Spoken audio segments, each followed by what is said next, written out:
Kita ko yung sinabi ni Catherine kay Daniel sa isang pelikula, para bang ang sinasabi niya, tapos, yayakapin mo uli ako, magde-date uli tayo, ganun uli. Para bang ganun na naman? Papatawarin na naman kita? Yung kasalanan siguro na Daniel, hindi na makukuha ng ganyan lang eh. Again, ang babae, lalong-lalo na yung matinong babae, matinong asawa, matinong girlfriend, matinong ina, hindi basta-basta mag-give up yan. O mag-give up man yan, matagal nang lumalaban yan, napagod na lang. Kaya nga may kasabihan tayo, kapag ang babae ang umayaw, ayawan na talaga. Hindi ibig sabihin ayaw na niya, kundi dahil wala na siyang ibibigay pa kasi inubos mo na. Tandaan natin sa 1 Corinthians 13, ha? Ang unang definisyon ng pagmamahal ay, love is patience. Ang pagmamahal mapagpasensya. So pag inubos mo yung pasensya, inubos mo na rin yung pagmamahal niya. Natatandaan niyo yung famous line ni Angelica sa isang pelikula? Tandaan mo, ang pera natin hindi basta-basta mauubos, pero ang pasensya ko, konti na lang. Ubusin mo ang pasensya niya. Maubos ang pagmamahal niya. Kaya kahit gusto pa niya, wala na kasi sinaid mo na siya. At ang makasasaid, yung matitinding pagkakasala na paulit-ulit na. Meron ako ipapakita sa inyo. Ito po ay pag-aari ko bago pa man ako pumasok ng seminaryo. So ilang taon ako sa seminaryo? 10, 11, pati yung program. Tapos pare, 17 years. So magsa 30 years na ito. Ganun siya kaantik na. Ganun siya katagal na. But I must admit, hindi ko madalas malinis. Okay? Hindi ko madalas napapansin. Pero iniingatan ko. Kita nyo naman yung hawak ko.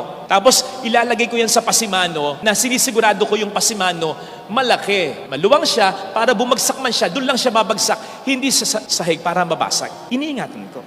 Okay? Mayroon din akong basurahan. Yung basurahan ko ngayon, kasing edad nito, bago rin ako pumasok ng seminaryo. Basurahan yon, araw-araw may basura yan.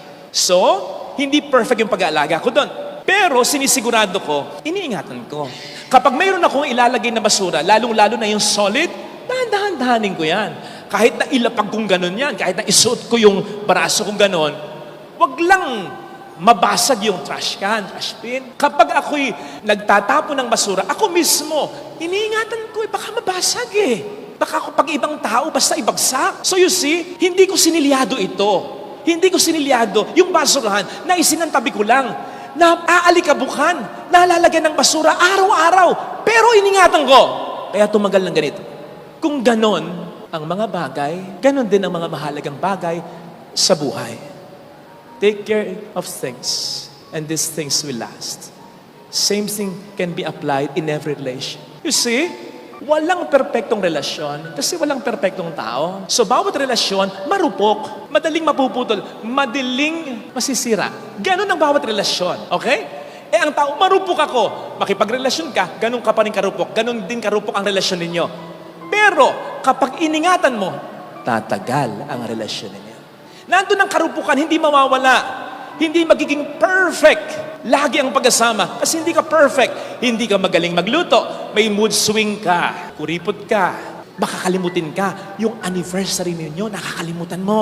Sumpungin ka. Minsan selosa ka pa. Burara ka.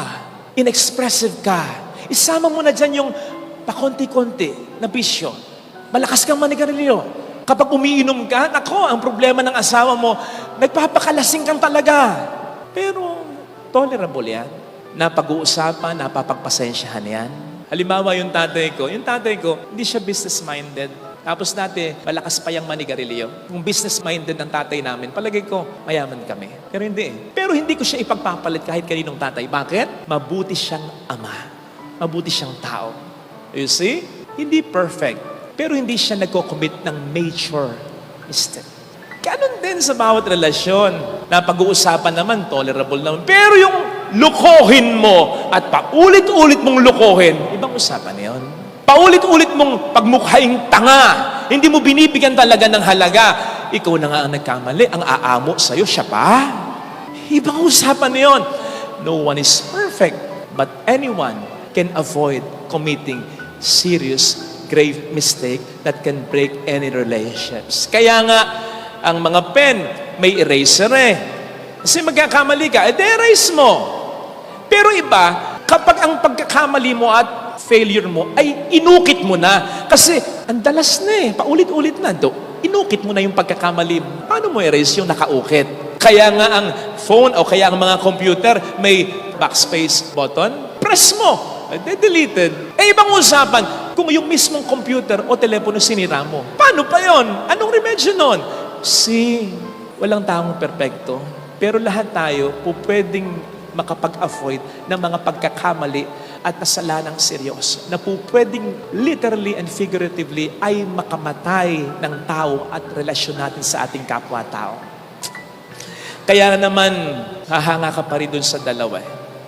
Kay Catherine at saka kay Daniel. Lalong-lalo na kay Catherine.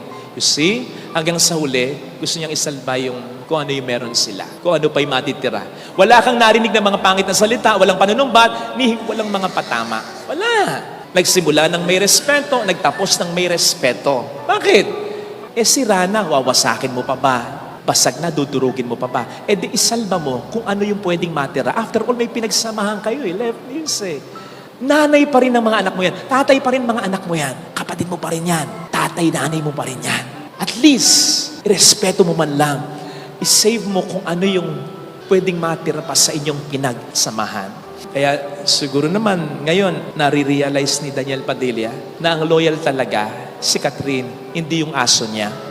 Kasi yung aso, wala namang isip yun, wala namang damdamin yun Ang mas loyal, yung nasaktan mo yung isipan at damdamin pero hindi nagtanim. O kaya nasaktan man, pinaghihilom para ma-safe kung ano man po pwedeng maisalba sa inyong pinagsamahan. Become the better person at makikita ng Diyos at ng tao yan.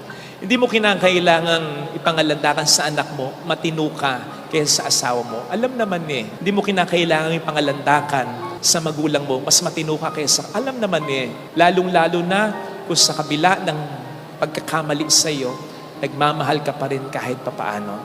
Kita ng tao ito. Kita naman natin kay Catherine. Kita ng Diyos ito. Mga kapatid, ito ang magandang paghahanda, Ingatan natin ang relasyon natin sa Diyos at sa ating kapwa.